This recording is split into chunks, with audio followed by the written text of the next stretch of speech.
Good evening, ladies and gentlemen.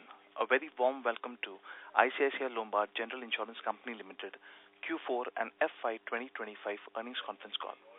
From the senior management, we have with us today Mr. Sanjeev Mantri, MD and CEO of the company, Mr. Gopal Balchandran, CFO, Mr. Girish Nayak, Chief Technology and Health Underwriting and Claims, Mr. Sandeep Koradia, Chief Corporate Solutions, International Bank Assurance, Mr. Anand Singhi, Chief Retail and Government Business, Mr. Gaurav Arora, Chief Reinsurance, Underwriting and Claims for Property and Casualty. Please note that any statements, comments are made in today's call that may look like forward-looking statements are based on information presently available to the management and do not constitute any indication of any future performance, as future involves risk and uncertainties which could cause results to differ materially from the current views being expressed. As a reminder, all participant lines will be in the listen-only mode, and there will be an opportunity for you to ask questions after the presentation concludes. Should you need assistance in the conference call, please signal an operator by pressing star then zero on your touch-tone phone. I now hand the conference over to Mr. Sanjeev Mantri, MD and CEO, ICICI Lombard General Insurance Limited. Thank you, and over to you. Good evening to each one of you. Thank you for joining the earnings conference call at ICICI Lombard General Insurance Company Limited for Quarter 4 and Financial Year 2025. Let me give you a brief overview of the trends we observed in the economy as well as the industry, followed by an overview of the business. Post this, our CFO, Mr. Gopal Balachandran, will share the financial performance of the company for the quarter and the year ended 31st March 2025.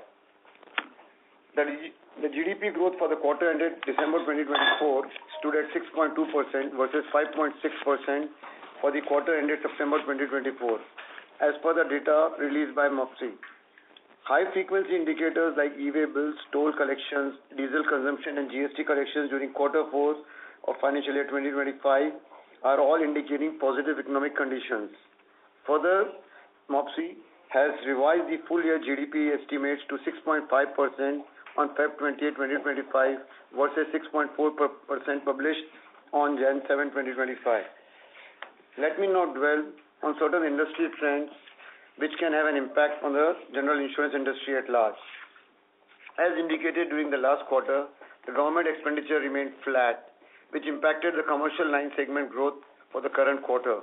However, we have started seeing an uptick in government spending towards capital expenditure in past few months. This may be a positive for the commercial line of business. For the auto industry, we had seen a growth in rural market in Q3 of 2025, specifically for two-wheeler segment at 12.7% and the tractor segment at 20.1%, as reported by FADA. However, in Quarter 4 2025, we have seen a degrowth of 1.9% for the two-wheeler segment and a degrowth of 4.6% for the tractor segment. This indicates a softer rural demand. The private car segment grew by 1.1% and the commercial vehicle segment had a degrowth of 3.8% for Quarter 4 Financial Year 2025, as reported by FADA, which had an impact on motor insurance growth for Quarter 4 Financial Year 2025. However, for the coming year, the auto industry is expected to have mid-single-digit growth.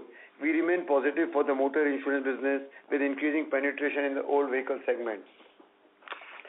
The health segment continues to be one of the fastest growing segments and is the largest contributor to the industry, constituting 38.1% of the GDP mix for financial year 2025.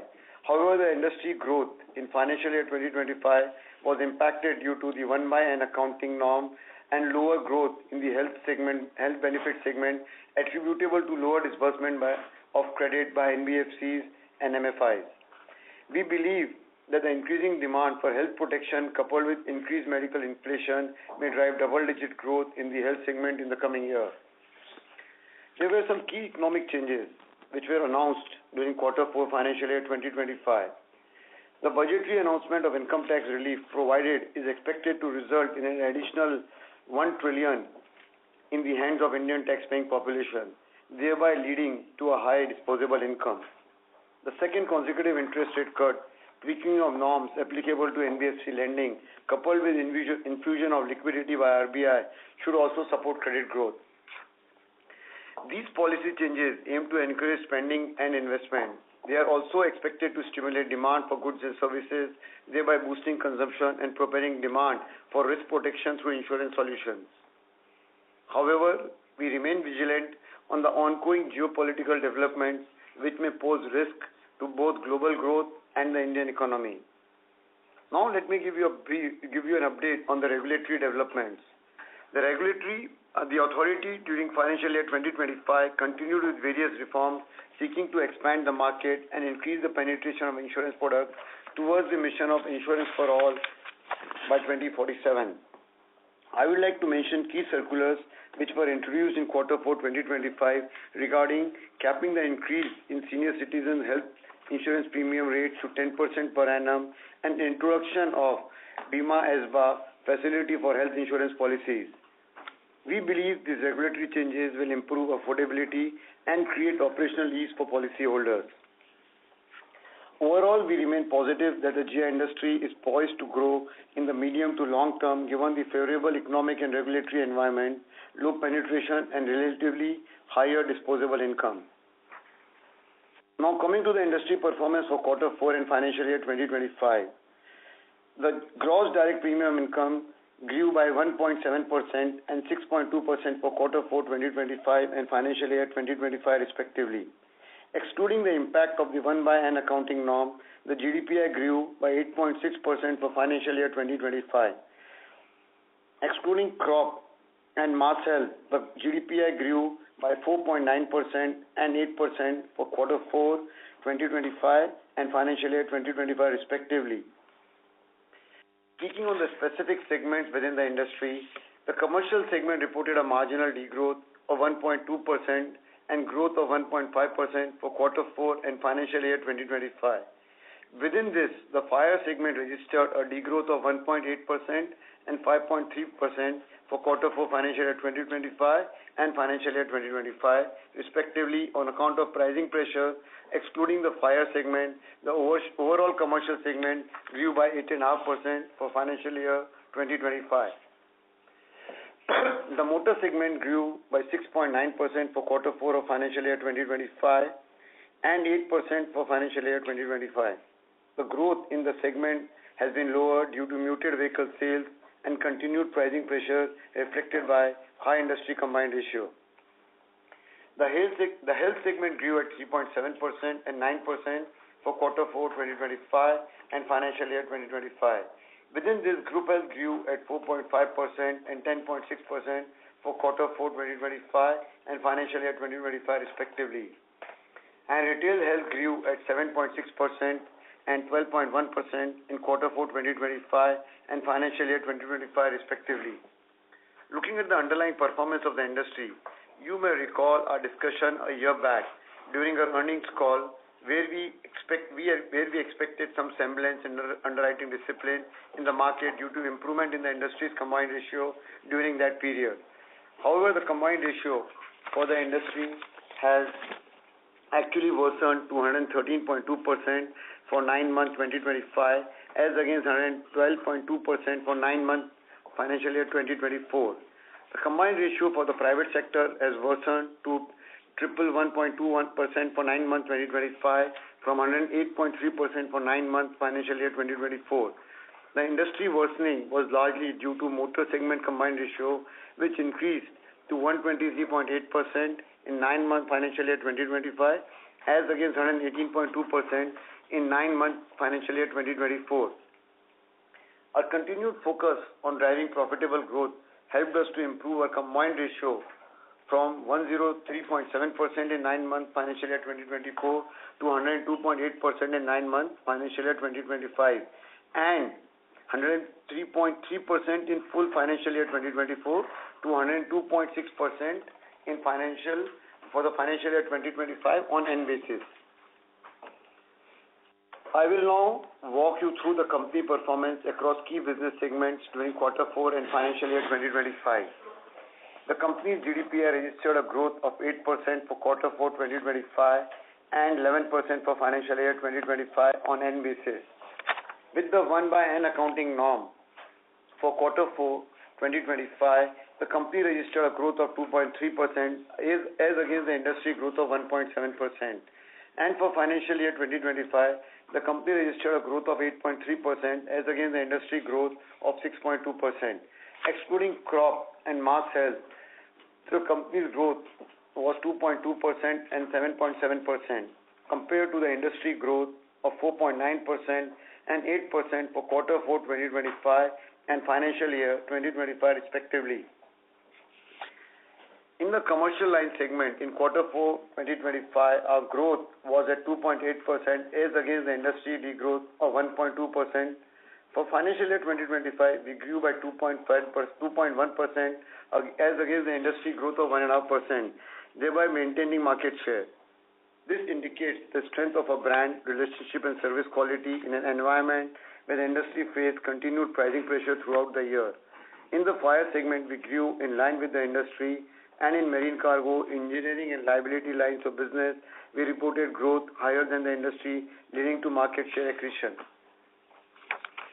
In motor segment, we grew at 0.1% for quarter 4 2025 as against the industry growth of 6.9%. We continue to drive our motor strategy based on granular portfolio segmentation and prudent risk selection. For the financial year 2025, we grew by 11.5% as against the industry growth of 8%. Consequently, our market share grew to 10.8% for financial year 2025 versus 10.5% for financial year 2024. The portfolio mix for private car, two-wheeler and CV stood at 53.4%, 25.4% and 21.2% respectively. Our continued focus on multi-channel distribution, underwriting capabilities and efficient claim settlement and actuarial practices helped us in maintaining our leadership position. Moving to the health segment, we grew by 22.1% and 19.2% for quarter 4 financial year 2025 and financial year 2025 respectively. With the 1/n accounting norm, we grew by 9.7% and 12.6% for quarter 4 2025 and financial year 2025 respectively. Our retail health segment registered a growth at 47.7% for quarter 4 financial year 2025. With the 1/n accounting norm, the growth of quarter 4 2025 was 25.1% as against the industry growth of 7.6%. For financial year 2025, the overall growth stood at 38.1%. With 1/n accounting norm, the growth for financial year 2025 was 25% as against the industry growth of 12.1%. As a result, we gained market share from 3% in financial year 2024 to 3.3% for financial year 2025. The group health employee segment witnessed growth of 24.9% and 18.5% for quarter 4 2025 and financial year 2025 respectively. Our group other business degrew by 5.5% and with the 1/n accounting norm, the degrowth was 30% for quarter 4 2025. For financial year 2025, group other business had a muted growth of 5.3% on account of impact on health benefit business through the banker channel. With the 1/n accounting norm, this segment showed a degrowth of 10.5% for the year. We had spoken about various One IL, One Team initiatives in an earlier earnings call. One of the initiatives we had spoken about was the consolidation of customer-facing digital assets like IL Take Care Health app, website and digital alliances under One IL, One Digital to deliver a superior customer experience and to drive efficiencies. Some of the digital outcomes achieved in financial year 2025 include increasing unique customer visit by 2x on our digital platform, 37% growth in fresh transactions on our digital platform, downloads for our one-stop solution One IL Take Care app surpassed 14.9 million. The business done through the app stood at 927.7 million and 2653.2 million for quarter 4 financial year 2025 and financial year 2025 respectively. Consequently, our customer-facing digital asset business grew by 15.8%, constituting 6.6% of our overall GDP for financial year 2025. Now I would like to share with you some initiatives taken by us for improving the customer experience and driving efficiencies for claims. On the motor side, our preferred partner network serviced 74.1% of our non-OEM claims in Q4 2025, up from 69.6% in Q4 2024. For financial year 2025, this number stood at 73.2%, up from 65% in financial year 2024. Our cloud calling facilities were used by 89.6% of our motor customers in Q4 financial year 2025, as against 77% in Q4 2024. For the full year, this number was at 86%, as against 49% previous year. This resulted in a reduction of calls to claim ratio by 21% for the year. Our average claim settlement period for retail lines of business has seen improvement from 6 days in financial year 2024 to 5 days in financial year 2025 for motor OD and from 5 days in financial year 2024 to 3 days in financial year 2025 for health. Our ICICI initiative, which was launched in April 2024, offered an on-ground claim support to over 90,000 customers across 56 cities and 2,500 hospital network in financial year 2025. Our focus on customer experience and process efficiencies has led to healthy NPS of 67 and 69 for health and motor claims respectively for 9 months 2025. With all the above efforts, we are pleased to share that the company's premium growth has been higher by 210 basis points as against the industry growth. Our focus on driving profitable opportunities has further resulted in improvement in the combined ratio from 103.3% in financial year 2024 to 102.6% in financial year 2025 on N basis. On the 1/N accounting norm, the combined ratio stood at 102.8%, leading to a PAT growth of 30.7% and a delivery ROE for the year at 19.1%. As we enter into the new financial year, we remain committed to achieving the desired scale through creation of positive customer experiences, leveraging data analytics, and a technology-first approach, harnessing our multi-product, multi-distribution strategy, and with a continued focus on product innovation. With our core philosophy of one aisle, one team, we continue to scale up the profit pools and to drive sustainable growth. I will now request Gopal to take you through the financial numbers for the recently concluded quarter and financial year. Thanks, Sanjeev, and good evening to each one of you. I will now give you a brief overview of the financial performance for the recently concluded quarter and the financial year. We have uploaded the results presentation on our website. You can access it as we walk you through the performance numbers. With effect from October 1, 2024, long-term products are accounted on a 1/N basis as mandated by the regulator. Hence, Q4 and FY25 numbers are not comparable with prior periods. For more details on the impact, refer to slide number 15 of our investor presentation for further details. The gross direct premium income of the company was at rupees 268.33 billion in FY25 as against rupees 247.76 billion in FY24, a growth of 8.3% as against the industry growth of 6.2%. GDP of the company was at 62.11 billion in Q4 FY25 as against 60.73 billion in Q4 FY24, a growth of 2.3% as against industry growth of 1.7%. On the retail side of the business, GDP of the motor segment was at 107.4 billion in FY25 as against 96.34 billion in FY24, registering a growth of 11.5%.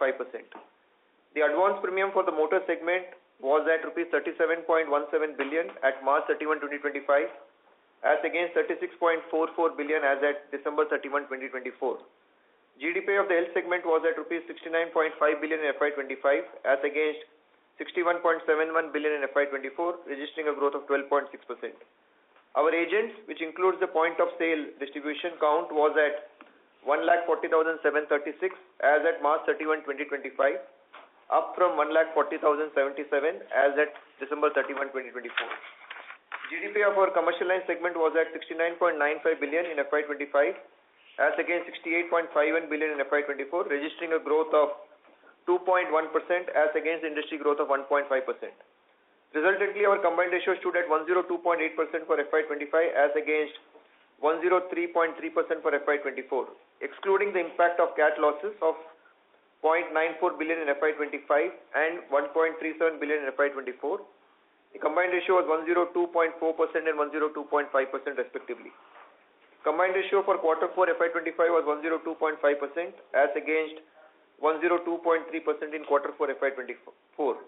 Our investment assets during the quarter rose to rupees 535.08 billion as at March 31, 2025, up from rupees 515.97 billion as at December 31, 2024. Our investment leverage net of borrowings was 3.74 times as at March 31, 2025, as against 3.76 times at December 31, 2024. Investment income was at 42.5 billion in FY25 as against 36.1 billion in FY24. On a quarterly basis, investment income was at 8.77 billion in Q4 FY25 as against 9.54 billion in Q4 FY24. Our capital gains net of impairment on investment assets stood at rupees 8.02 billion for the full year as compared to 5.51 billion in the previous financial year.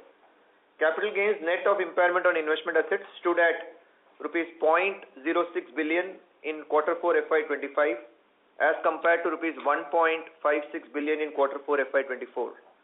Our profit before tax grew by 30% at 33.21 billion in FY25 as against 25.55 billion in FY24, whereas PBT degrew by 4.2% at 6.68 billion in quarter 4 FY25 as against 6.98 billion rupees in quarter 4 FY24. Consequently, profit after tax grew by 30.7% at 25.08 billion in FY25 as against 19.19 billion in FY24. PAT degrew by 1.9% to rupees 5.1 billion in Q4 FY25 as against 5.19 billion in quarter 4 FY24. The board of directors of the company has proposed a final dividend of rupees 7 per share for FY25. This payment is, however, subject to approval of shareholders in the ensuing annual general meeting of the company. The overall dividend for FY25, including the proposed final dividend, is rupees 12.5 per share. Last year, the overall dividend was rupees 11 per share. Return on average equity was 19.1% in FY25 as against 17.2% in FY24. Return on equity for quarter 4 this year was 14.5 as against 17.8 in quarter 4 of last year. Solvency ratio was at 2.69 times at March 31, 2025 as against 2.36 times at December 31, 2024. Continued to be higher than the regulatory minimum requirement of 1.5. As I conclude, I would like to assert that we remain focused on our strategy of driving profitable growth, consistent and sustainable value creation for all our stakeholders, while ensuring that the interest of policyholders is in the forefront at all times. I'd like to thank you all for attending this earnings call, and we will be happy to take any questions that you may have. Thank you. Thank you. We will now begin the question and answer session. Anyone who wishes to ask a question may press star and 1 on your touchtone telephone. If you wish to remove yourself from the question queue, you may press star and 2. Participants are requested to use handsets while asking a question. Ladies and gentlemen, we'll wait for a moment while the question queue assembles. The first question comes from the line of Prayesh Jain from Motilal Oswal Financial Services Limited. Please go ahead. Yeah, hi. A good set of numbers especially on the combined ratio front. Just your thoughts on how do we see the growth from here? Firstly, from an overall GWP perspective, given the 1/n impact would continue to be there in 1H of FY26, and second half would see unwinding of the GWP and contributing to some part of growth. So that would be the first question. Second question would be on your combined ratio, whether you would look at combined ratio further improving from the one that reported for FY25. And third bit on the fire segment, if you could highlight, what are the kind of renewals we've seen in January and also in in the April renewals? Those would be my three questions. Thanks. Okay. Yeah. Thanks, Prayesh. I think with respect to the growth, even when I was reading in terms of what it is line by line I had covered, but again I'll talk about it. Motor per se, we are expecting on the new sale mid-single digit. We are also going by the numbers as has been put across by other OEMs as to what they are seeing. Albeit the base on the private car in particular is high. I also spoke about the fact that the quarter 4 two-wheeler numbers were negative, which was a bit of a surprise as what we saw in quarter 3. And commercial vehicle, I would be more positive overall because government capex and a lot of other activities which in the last financial year had remained subdued should get picked up. So net motor we will see single digit to maybe at just about double digit growth is what our prediction is. And look, all of these things can change real time. We'll keep you updated, but that's what our belief is. On the health side, Prayesh, our own belief is we should see double digit growth. Now, health has two components, retail health and as well as the group health part of it. I am more clearly talking about the retail health part, which will continue to see far more incremental business in terms of new to insurance, and also there would be whatever inflationary growth that comes out in terms of overall this. So we would remain positive on health, and health with a 38% contribution will not be surprised if we see that contribution probably going to a 40% and thereabout and becomes the largest and will continue to be the largest player. The last but not the least, in terms of the commercial line of business, we've had one of the most difficult years on commercial line if you see. We've never seen a growth of this nature going to, low single digit in last 7 to 8 years. Clearly, it had multiple factors, fire pricing, which we spoke about it. However, going forward, and you spoke about, and I'll probably talk about the other question that you put across, we saw a lot of semblance in the industry overall on the fire side. And on that basis, we do believe and we do see relatively much better numbers on fire, and with the activity on the capex which is coming through, engineering line of business should also do well. So overall commercial, we would like to believe that we should be back to a double digit kind of a growth at the industry level. I think your last question was on the combined. On the combined. So I think, Prayesh, again, if you look at what we have been saying is, obviously our performance will be in the context of how the market performs. So which is why we kind of also put out as a part of the opening transcript, as in to say that at the beginning of the financial year concluded, we had kind of possibly expected a lot more semblance to pay out. But in reality, if you look at, I think the market seems to have gone slightly more, in that sense, north. I think combined ratios have kind of increased by almost about 100 basis points at an aggregate level. So obviously we will wait for the full year numbers to play out in terms of what the players report. But obviously we will be at it when it comes to, let's say, driving profitable opportunity. So hence the endeavor will be obviously to try and see how we can create a lot more efficiencies, whether it is on loss ratios, costs, etc., and obviously select the right portfolio mix. But obviously we will see how the market direction plays out, and in that context is how we would also want to see our combined play through. But having said that, definitely I think the gap between us and the industry combined, whichever way you look at it, I think obviously we will be able to kind of do a lot more positives to play out, and in the aggregate I think what we have spoken about is time and again we will look for trying to see if we can do that improvement in the return on equity that we can give to stakeholders. The range that we have generally spoken about in that range of 16 to 18%, the endeavor will be to obviously try and see over the long term to move towards the 18 to 20 depending on how the market plays out. Yeah. So I think, and also the simple answer is, would we like to improve our combined? Certainly yes. And as Gopal mentioned, we saw a trajectory when we came in last year where industry combined had shown improvement. On the basis of that, we felt we will go. We also would like to see a similar thing, but the deterioration has happened, and the deterioration more so has happened in terms of motor moving from 118 to 123 for a 9-month combined. But so that being said, we will let these things play out, and in our mind, the single factor that drives is, are we able to generate the ROE? And that's what largely Gopal is speaking about it. as far as we as as an entity is concerned. All right. No, that. Just your thoughts on motor TP price hike? That will be my last year. So we always remain hopeful, but no news as yet. So is the industry seeking it? Answer is yes. Has it come through? The answer is no. So we are planning ourselves without a hike in that sense. Yeah. Okay. Yeah. Thank you so much. Thanks, Prayesh. Thank you. A reminder to all the participants, in the interest of time, please restrict questions to 2 per participant. Next question comes from the line of Sanket Goda with Avendus Spark. Please go ahead. Yeah, thank you for the opportunity.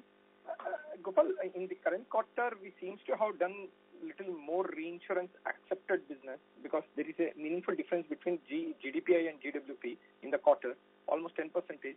So just wanted to understand the color of this business and do you see opportunity in reinsurance accepted with price hikes going up? Probably you will do the same kind of a business in subsequent year also. Any thoughts on those lines? Just want to understand. And the second question, Gopal, was that if you could not book capital gains in the current quarter, your yield remained at 6.3. Suppose hypothetically market remains weak largely for FY26. So is it fair to say that your 6.3, 6.4 is the yield for probably for the entire FY26, and therefore we need to look ROE from that perspective? Just wanted to understand that a bit from you. And lastly, data keeping question. If you can give retail health loss ratio breakup and motor GWP breakup into new and old, which you usually do. Thank you. Yeah, maybe I think I'll first do the data keeping question first, which is something that keeps coming to us every quarter. So I'm just kind of giving you the numbers both for Q4 of last year and Q4 of this year first, and then I will give the numbers for the full year in terms of the breakup between corporate health and the retail indemnity numbers.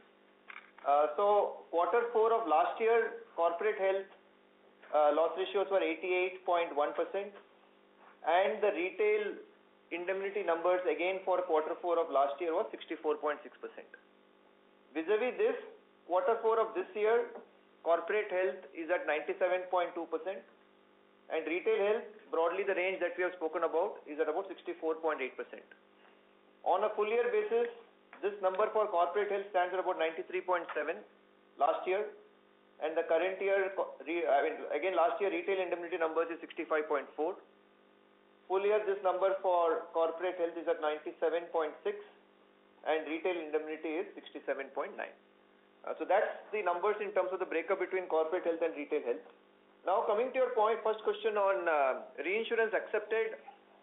One, at an aggregate level, obviously if you ask us, underwriting philosophy is to drive profitable growth, whether it is with respect to the gross direct premium income that we write or even with respect to, let's say, the reinsurances acceptances to the extent whatever we do. So therefore, from a philosophy standpoint, one thing we will stand committed to driving profitable growth across the revenue streams that we source.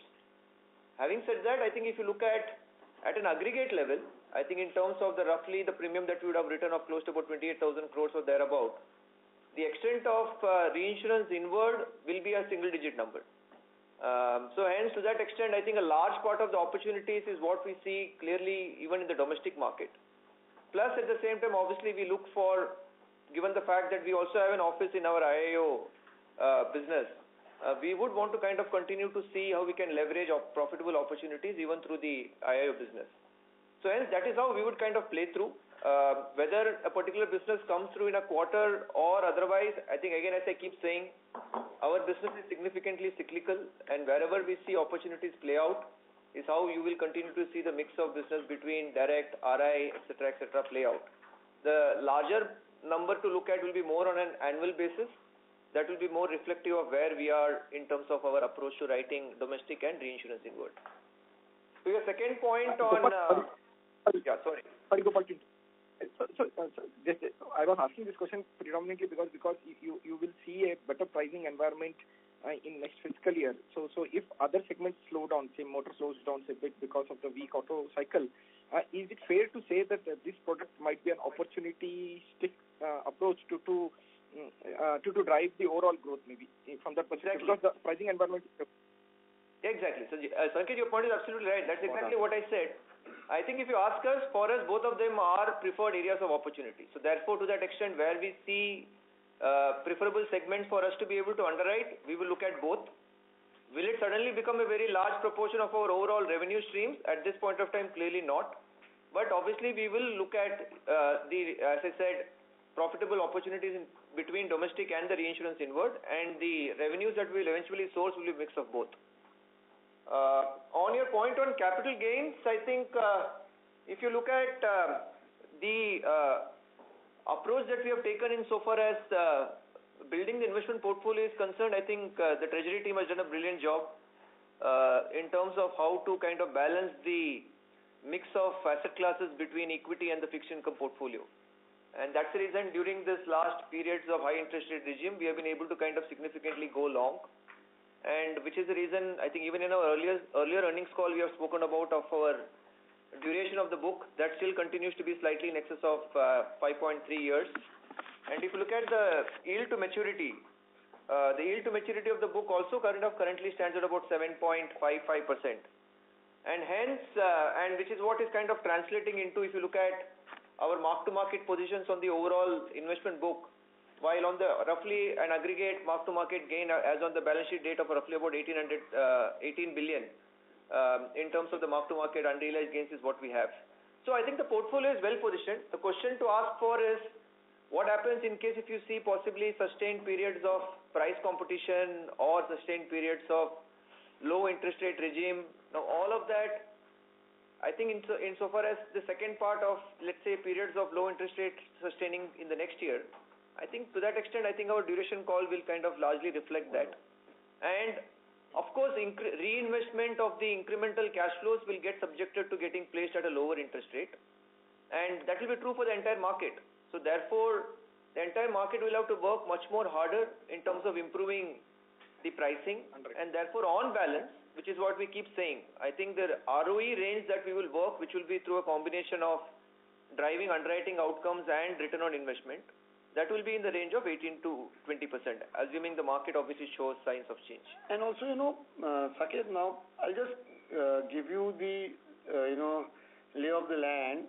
If you go back in time in April, as we were finishing our financial year 2024, if you would have told us to guess the growth rate for commercial line of business, we would have said definitely it will be in double digits.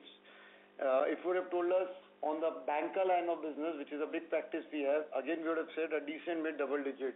But as transpired in the course of the year, both of these lines had a relatively difficult year. But again, the emphasis that we have as a multi-line, multi-product companies, are we agile enough to toggle? Even you look at the numbers that you see quarter on quarter in motor, we had a significant gain in quarter 1 and quarter 2, and again in quarter 3 and quarter 4, we have the PSUs which have built up severe intensity, which is not making much of an economic sense, and you have seen us growing relatively low while we have finished the year overall with a gain on market share. So what I'm trying to emphasize to all of you is what we see and what comes through, there can be a gap, and as an organization we are expected to maintain that level of agility to make these shifts happen, and what we predict not necessarily is the way the market will end up behaving. So we will have to factor that. And again, I come back in light of that, the focus intently for us as an organization boils down to, are we able to generate the ROE that is expected by all our stakeholders. All right. Yeah. Good. Mr. Goda, please rejoin the queue for more. Mr. Goda, please rejoin the queue for more questions. Thank you. Next question comes from the line of Nitesh Jain with Investec. Please go ahead.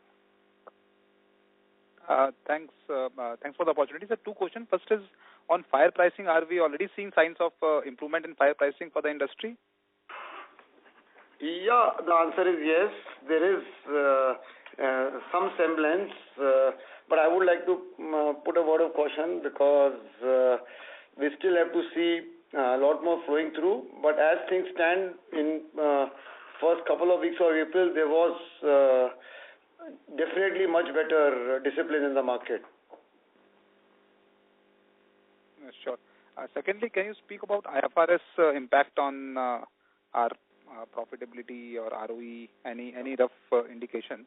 Because some of the other companies are disclosing their IFRS number, which is also quite useful. So if we can also give some indication around that. So Gopal will give the indication. My only point is, just to put things in perspective, there is an economic value and there is an accounting value. All these nuance changes are eventually on the accounting part of it. There is obviously an implication in terms of how positively IFRS can help us, but we as an organization would 100% commit ourselves on the economic value. Now, probably Gopal, if you can just talk about this. I think we have actually kind of spoken this even in past calls. So therefore, I think our stance would still be the same, as in to say that I think we will continue to evaluate businesses more on an economic basis, because end of the day, that's what will eventually translate in terms of what is the outcome that we are writing from a risk perspective. Transitions to IFRS obviously are accounting changes, which we will be in that sense well prepared, and at this point of time obviously we are getting most of our work done internally, whether it is in terms of understanding the impact of change, getting systems geared up so that as and when there is a clear regulatory stipulations as what they have currently indicated. So we will be kind of pretty much ready with whatever it takes to do the transition. But at the same time, I think what I think we have been speaking about also is the fact that as and when we will eventually transition to IFRS, there will be a lot of, in that sense, assumptions which will have to be made by market at large.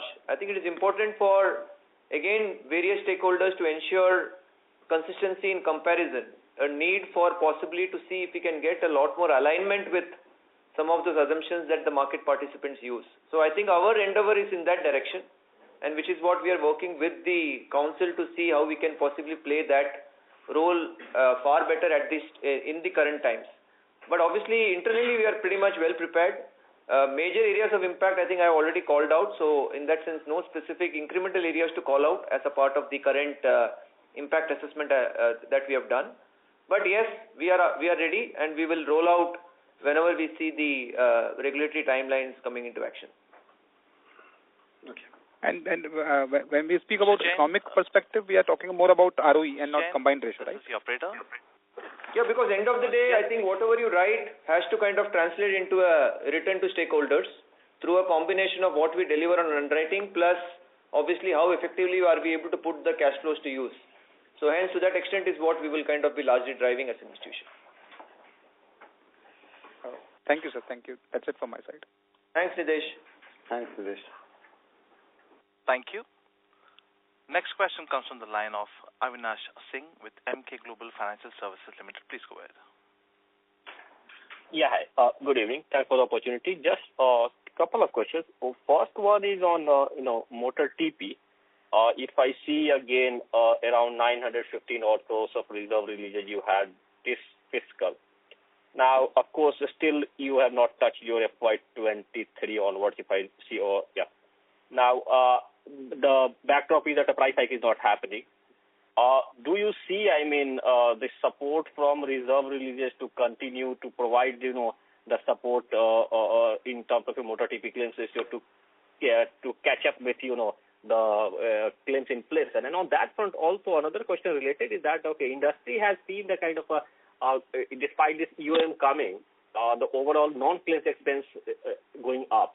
Now, do you see that scope next year if the claims were to be under pressure, OPEX side, because now the March 26 deadline for UM limits reaching some kind of sanity prevailing among some extreme or aggressive peers? Would that lead to your OPEX further improving from here? Because at the end of the day, that's a sort of a relative market-related phenomena. You cannot outprice yourself in the market. So if the peers were to improve, will that also be kind of helpful? And the second one on the April 1 renewal, if I read correctly, India, even in Asia, the reinsurance capacities and pricing both have been kind of favorable. So in that backdrop, does that sort of help in terms of your profitability in these kind of reinsurance heavy line item like commercialized? Thanks. Okay, so maybe I will take the second part first. I think what you observed is absolutely right. So hence obviously that aids us. Which is what we have been kind of talking through. I think the more the market gets sensible insofar as the need for compliance to the expense of management guidelines are concerned, that kind of definitely augurs well from an overall market discipline standpoint. So, and therefore, and again, as you rightly indicated, FY26 is a time period that the regulator has stipulated within which companies are expected to toe the line when it comes to meeting the guidelines on expense of management. So obviously, this is something that we would be definitely kind of closely watching for. But at the same time, I'm sure all of you are also kind of clearly hearing that even the regulator is wanting to make sure that as an industry, pretty much everyone in the market kind of follows the discipline on compliance to expense of management. So hence, the short answer is, of course, it augurs well insofar as favorable market development is concerned. And within that, indeed, obviously, that's something that we have always seen. When the market gets far more sensible on underwriting, then ICICI Lombard, by virtue of its brand, technology, service, etc., is obviously able to kind of command an incremental market growth without compromising on underwriting outcomes. So that's the response to the second one. To the response on the third one, I think with respect to the reinsurance renewal cycle, again, Avinash, I think you all understand insurance as much as what we do. So therefore, in that sense, the renewals are always through cycles. You will always see periods of softness, and at some points of time, the market starts to get hardened. I think the key is, end of the day, I think if you look at from our standpoint, what we have again, particularly in the commercial lines, where you relatively see higher proportion of reinsurance, we have continued to stay disciplined on picking risks which we think are viable from an underwriting perspective, irrespective of which cycle the market is currently operating at in terms of the reinsurance renewals. Now that's what is finding favor, if you were to see, which is what put out also on our investor presentation, as in to say that the quality of the partners with whom we work clearly is kind of pretty much there. So obviously we don't, in that sense, want to take any unnecessary credit risk. So we are very, very conscious of making sure that we work with high quality panel of reinsurers. So that gives us a lot of comfort when it comes to getting capacity. And also, now to your point on terms, obviously it's again we get terms which are better than the market. So even this year, at least what we understand relative to the market, I think we have been given the underwriting performance that we have exhibited to the reinsurers. I think we believe we have been able to get terms both on commissions and the cost that we incur for protecting our net to be possibly better than where the market is placed at. And that will again kind of aid us in our ability to further dwell on incremental market share. So that's in response to the third question on reinsurance renewal cycle. To your first point on motor third party, I think again, I keep saying this. I think the ranges is what we have spoken about in terms of the motor loss ratio. Again, I will keep saying we have to look at motor as in the aggregate, and the range that we have spoken about even in the earlier earnings call for the segment has been between 65 to 67. Broadly, if you look at the loss ratio outcome that has played out for even the current year, is pretty much within the range that we have been kind of talking about. So hence, that's how we look at. Now, what can happen in case if no third-party price increase sustains for one more year in FY26? Obviously, that means we'll have to do a lot more work to make sure that we are able to identify better risk selection and continue to see how we can drive profitable growth. That's what we will focus on. And more importantly, let's say for the market, they will have to work much more harder, particularly for those companies which have combined with no third-party price increase and a compliance to expense of management. Yes, is something that some of those market participants will have to work on. So again, we believe again favorably placed in terms of the opportunity that one sees on motor third party. And finally, on the point on reserving, I think again our approach to the actuarial principles pretty much stands intact. There is absolutely no change in the way how we have been kind of reserving for the portfolio in terms of consistency. And that's the reason even if you would have seen the reserve redundancy that you would have seen across key lines, we continue to see one more year of reserve redundancy. So that reflects the quality of reserving that we have been able to kind of play up to. So hence no change in the actuarial thought process. Thank you. Very clear. Thanks. Thank you. Thank you. Next question comes from the line of Shreya Shivani with CLSA. Please go ahead. Hi, thank you for the opportunity. I have one question that is on the expense ratio for the quarter. So the way I understood the impact of the 1/n accounting last time, the quarters are similar in terms of what happened in 3Q to 4Q in terms of the volume growth that you got or how much you have retained. Then ideally your expense ratio should have been similar to what it was in 3Q. Even the absolute amount has declined in 4Q. If I don't talk about the ratio, even the absolute amount has declined. So what has helped us in having much lesser net commissions, at least if you can help me understand? This is just about the quarter. So Shreya, again, it's like the question that keeps coming to us in terms of the third-party loss experience on how the loss ratio movement are happening between quarters. I think again I will kind of keep reiterating. I think our focus is very clearly is to make sure that expense plus commissions put together as a company, we are very, very conscious of making sure that we run the overall operations at a EOM threshold which is less than 30%, and which is what, if you see on a full year basis, I think for us the expense of management number stands at about 29.5%. So hence, I think we are pretty much committed. Within a quarter, various factors in terms of business mix, in terms of efficiencies that we always keep looking for, in terms of our own internal processes, and so there are numerous factors that go into it. So hence, which is why we keep urging to keep looking at numbers more on an annual basis rather than a particular quarter, and more so on an absolute basis.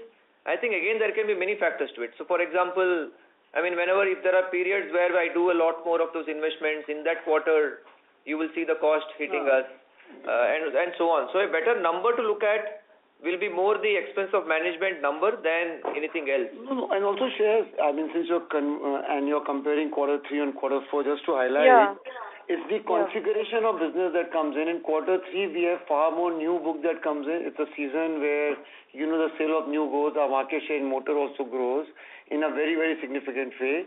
In January, typical Jan 1st also is a reasonably big line on the commercial side of the business, which can further impact the expense ratio in a positive manner.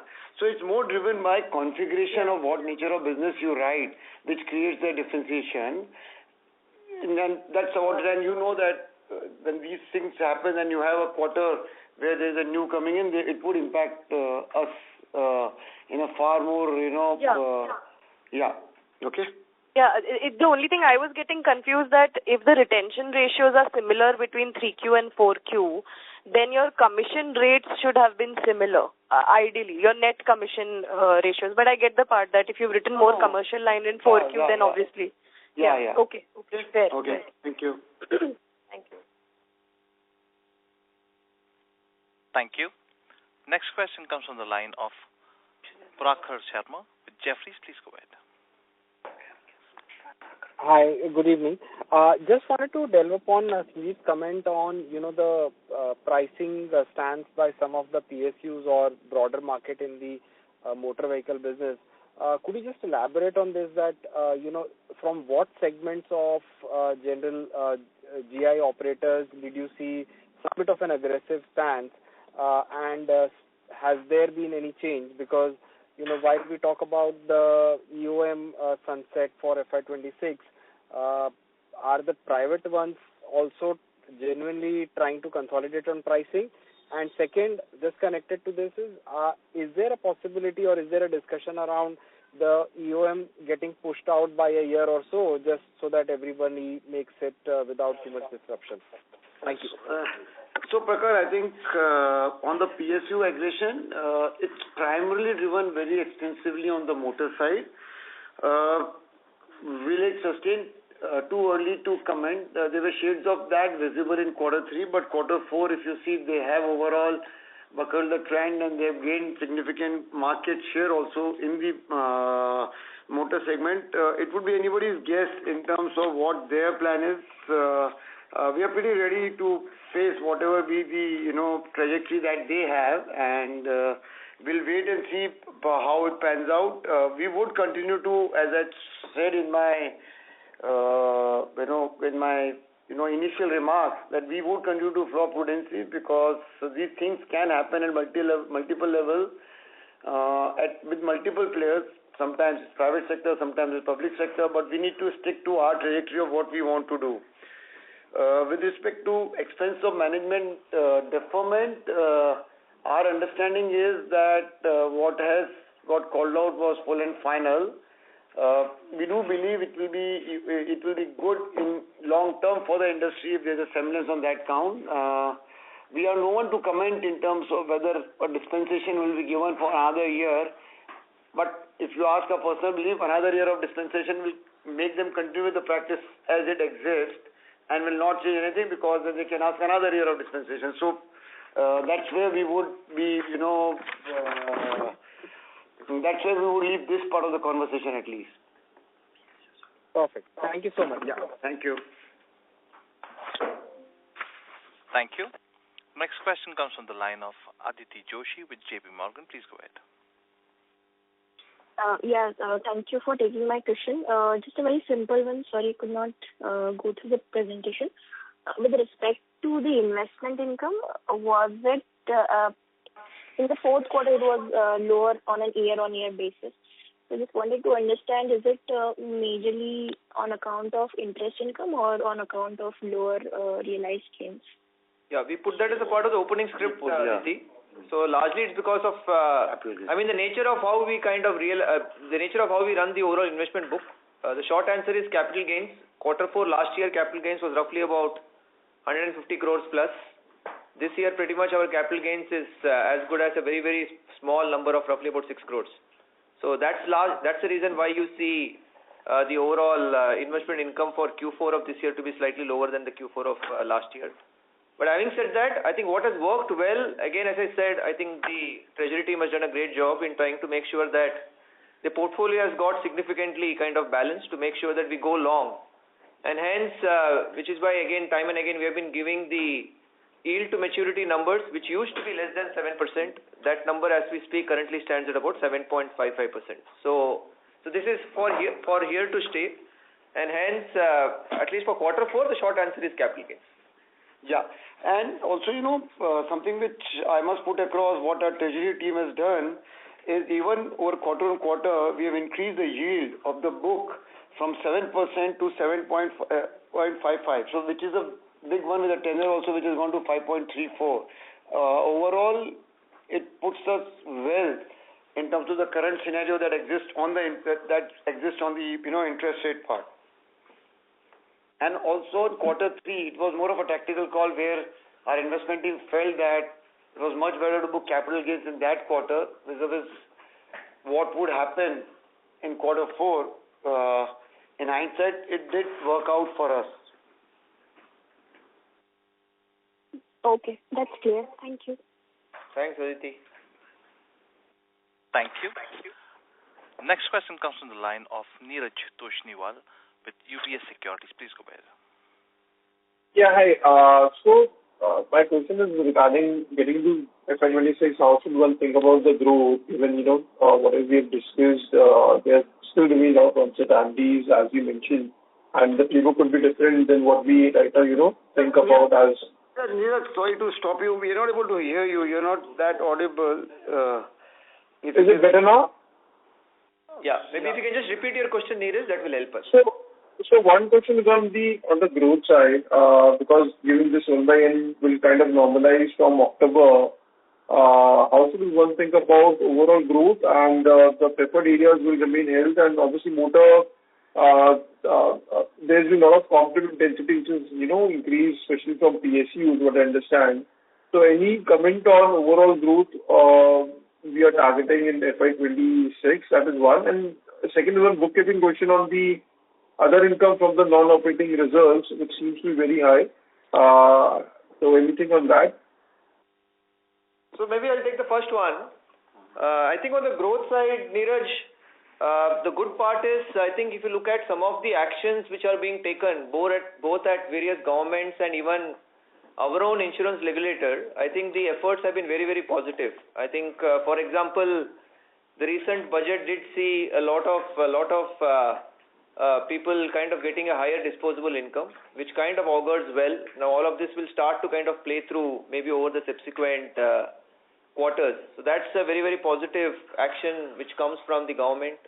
Equally, I think regulators are doing their part in terms of trying to keep relatively the interest rate at the environment at far more acceptable levels, and the very recent rate cuts again kind of augurs well insofar as driving retail consumption and in general driving consumptions are concerned. So there are clearly a lot of positive factors which should aid when it comes to, let's say, growth, because ours is a direct reflection of what happens insofar as economic activities are concerned. And some of these positive actions by the government and regulators augurs very, very well. Coupled with this, I think if you look at relief side for the next 2 quarters, in general, I think we are very, very positively placed in terms of how we see the opportunity play out, and also what we kind of responded to the earlier question on how the initial corporate renewal cycle has been. I think that looks again very, very promising. That's something that has started off on a positive note right from the beginning of the year. So hence, even for the rest of the year, one should see that cycle play through. So overall, I think we are kind of positively looking at in terms of how the market should kind of play out. And within that, I think what we have spoken is to try and see how we can continue to deliver that outperformance vis-a-vis the industry growth numbers is what we will be kind of penciling in. First 2 quarters, you are absolutely right, Neeraj, in terms of the impact of 1/n will obviously kind of play out. So maybe to that extent, industry growth could be a little subdued, but on a full year basis, I think we are very, very optimistic. And any comment on the combined ratio guidance? If we are changing or revising or giving any new guidance? I think we are... See, on the guidance part, we've given a complete perspective. If the industry continues to deteriorate, our own belief would be that we are part of the same pond, right? So you would see overall challenges, but in our scheme of things, if there is improvement status quo, you would see us probably improving. More importantly, it's the ROE part of it which we would focus on and see what kind of returns we are able to generate, and in that we've always maintained that we want to see at least a 16 to 20% kind of a range for us as a company being given to stakeholders. Last week on the bookkeeping of the other income on the non-operating results seems to be very high. Is it something regrouping or if you can throw some light? Yeah, nothing specific, Neeraj, but it is business as usual for us. They will all be driven by whatever the regulatory stipulations are, and no specific changes per se. Oh, thank you. Thank you. Ladies and gentlemen, due to time constraints, we have reached the end of question and answer session. I would now like to hand the conference over to Mr. Sanjeev Mantri for closing comments. I think great to connect with all of you. Closure of another financial year and some exciting times of it. Look forward to interacting with each one of you as and when your time permits. We do believe that general insurance industry is poised for a decent year going forward, and we would keep in touch and keep you updated. Thank you so much for joining in, and all the best to each one of you. Thank you so much. Thank you. On behalf of ICICI Lombard General Insurance Company Limited, that concludes this conference. Thank you for joining us. You may now disconnect your lines.